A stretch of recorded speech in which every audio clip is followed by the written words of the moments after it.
Hello दोस्तों, मेरा नाम है गौरव और आज हम स्टार्ट करने वाले हैं हमारा एंजियोस्पर्म जो है हमारा बीएससी का बीएससी सेकंड ईयर का चैप्टर। ठीक है, तो हम इसमें मैक्सिमम ब्रीफ ही रहेंगे। ठीक है, तो हमारा जो सबसे पहले हम इसके जनरल कैरेक्टर्स डिस्कस करेंगे। फिर इसके बाद हम इसमें नोमेनक्लेचर वाला टॉपिक करेंगे और फिर हमारा टाइप कॉन्सेप्ट और फिर हमारा आ जाएगा इसमें जो Bentham and Hooker system of classification. ठीक है, तो सबसे पहले हमारा जनरल करेक्टर्स। अब जनरल करेक्टर्स की बात करें हम तो इसके सबसे पहला है कि ovules are born in closed sporophyll called carpel.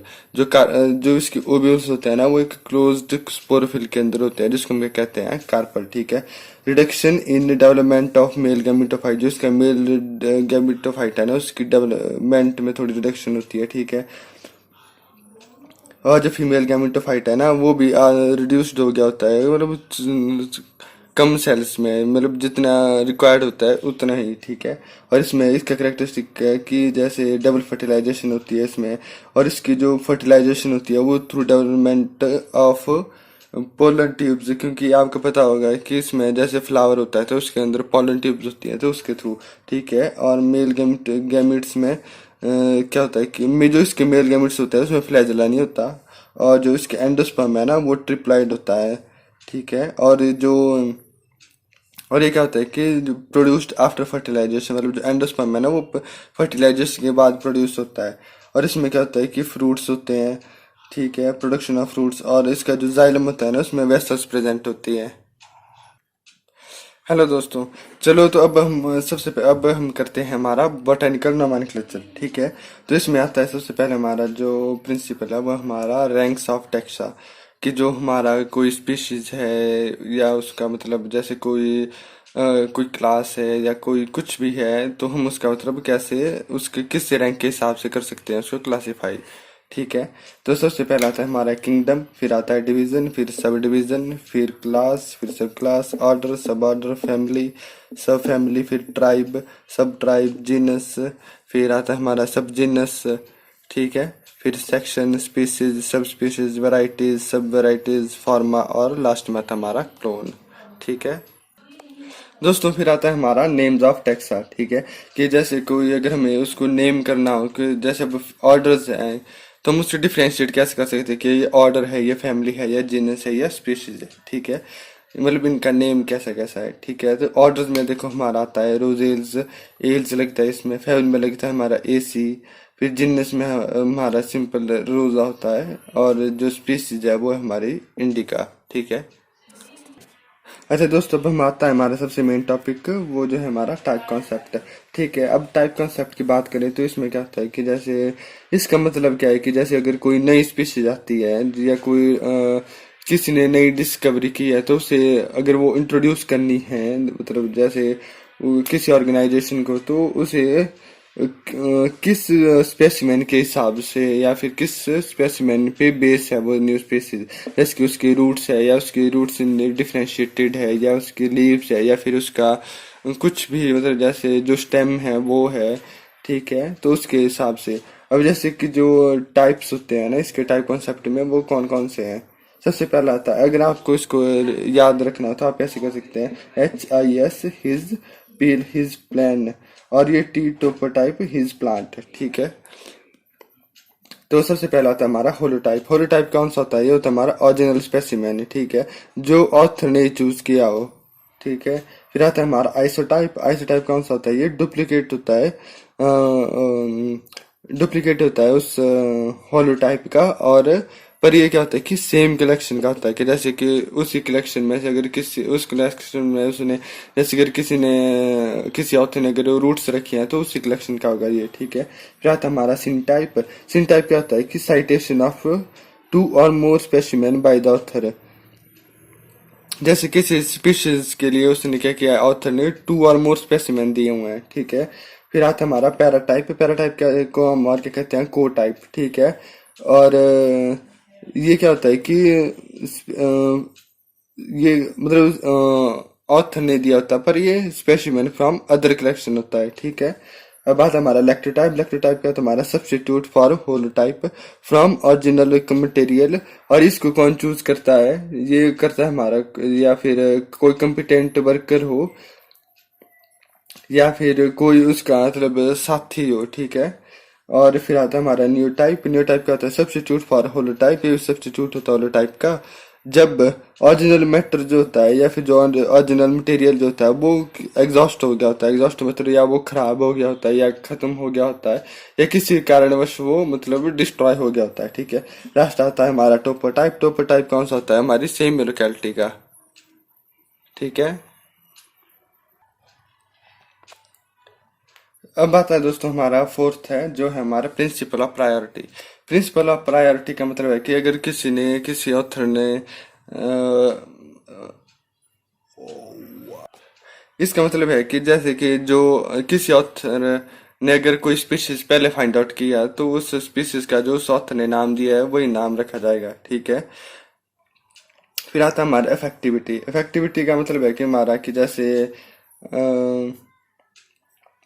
कि जैसे जो नेम्स ऑफ टैक्स आए कि जो भी किसी ने अगर कोई जिन्नस ने फाइंड आउट किया या कोई नई फैमिली फाइंड आउट किया है या डिस्कवर किया है, ठीक है, तो उसको मतलब जो उसकी पब्लिकेशन है वो कैसे उसकी डिस्ट्रीब्यूशन से, उसके सेल से और एक्सचेंज से प्रिंटेड मैटर के अकॉर्डिंग देखी जाएगी, ठीक है। फिर आता है हमारा वैलिडिटी। वैलिडिटी का मतलब है कि जो नेम है वो कितना वैलिड है, जो वैलिडली पब्लिश भी हुआ है कि नहीं हुआ है, ठीक है। और फिर साइटेशन ऑफ ऑथर नेम की जैसे अगर किसी ऑथर का, जैसे जो ऑथर का नाम होता है वो भी लिखा जाता है उसके स्पीशीज के नाम के आगे, ठीक है। फिर आता है हमारा रिजेक्शन ऑफ नेम्स कि अगर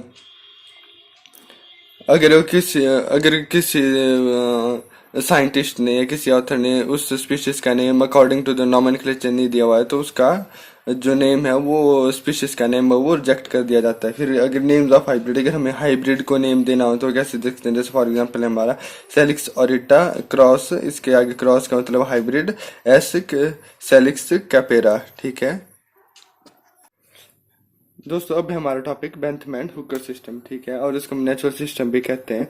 और ये दिया था हमें जॉर्ज बेंथम और जोसेफ हुकर ने, जिनके नाम पे ये बेंथम हुकर सिस्टम है, ठीक है। और ये कि नेचुरल सिस्टम है। और इन दोनों साइंटिस्ट ने जो बुक पब्लिश की थी उसका नाम है जेनेरा प्लांटेरम। और इन दोनों ने ना दो ग्रुप्स में इनको डिवाइड किया था। एक था डाइकोटिलिडन्स, मतलब डाइकोटिलम मोनोक्लिडन जो एंजियोस्पर्म में आते हैं, और दूसरा जिम्नोस्पर्म में, ठीक है। जो डाइकोटिलिडन्स हैं इसमें आते हैं हमारे पॉलीपेटले, गैमोपेटले और मोनोक्लेमिडे, ठीक है। और जिम्नोस्पर्म्स में आते हैं हमारे जिम्नोस्पर्म्सी और मोनोकोटिलिडन्स, ठीक है। जो डाइकोटिलिडन्स है उसमें आती है हमारी ये सारी स्पीशीज, मतलब उसमें 82 ऑर्डर्स हैं, 45 पॉलीपेटले के 82 ऑर्डर्स हैं, गैमोपेटले के 45 हैं और मोनोक्लेमिडी के 36 हैं। और इस पॉलीपेटले के जो जेनरा है वो है 2610 और इसके अप्रोक्सीमेट नंबर ऑफ स्पीशीज हैं 31,874, ठीक है। और गैमोपेटले में है 2619 और इसकी स्पीशीज हैं अप्रोक्सीमेट 34,556। और मोनोक्लेमिडे में है 36 ऑर्डर्स और 801 स्पीशीज और 11,784 स्पीशीज है, ठीक है। मतलब 801 इसमें जेनरा है, ठीक है। जिम्नोस्पर्म में है हमारे 3 ऑर्डर्स और 44 जेनरा है और 415 स्पीशीज है, ठीक है। और मोनोकोटिलिडन्स में क्या है हमारे 34 ऑर्डर्स हैं और 1495 जेनरा है और 18,516 स्पीशीज है, ठीक है।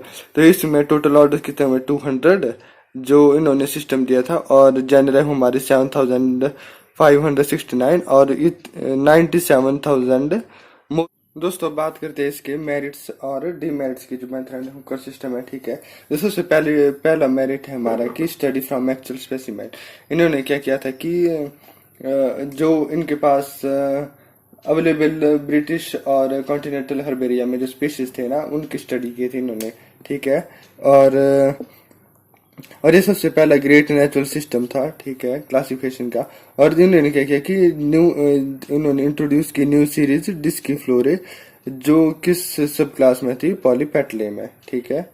और इन्होंने क्या किया कि considered gymnosperm as third taxon, की मतलब जिम्नोस्पर्म को एक थर्ड टैक्सॉन का वो थर्ड टैक्सॉन माना इन्होंने, ठीक है। और in monocots ovary and perianth were given more importance, ठीक है। और जो रेनेल्स थी, उनको क्या किया इन्होंने सबसे स्टार्टिंग में और बिगिनिंग में प्लेस किया। और जनरा वर फर्दर डिवाइडेड इनटू सब जनरा, ठीक है। और ताकि मतलब इजीली उसको मतलब अंडरस्टैंड किया जा सके उस सिस्टम को, जैसे कि कई बीच में स्पीशीज बच गई थी तो उसको भी उसमें इंक्लूड किया जा सके।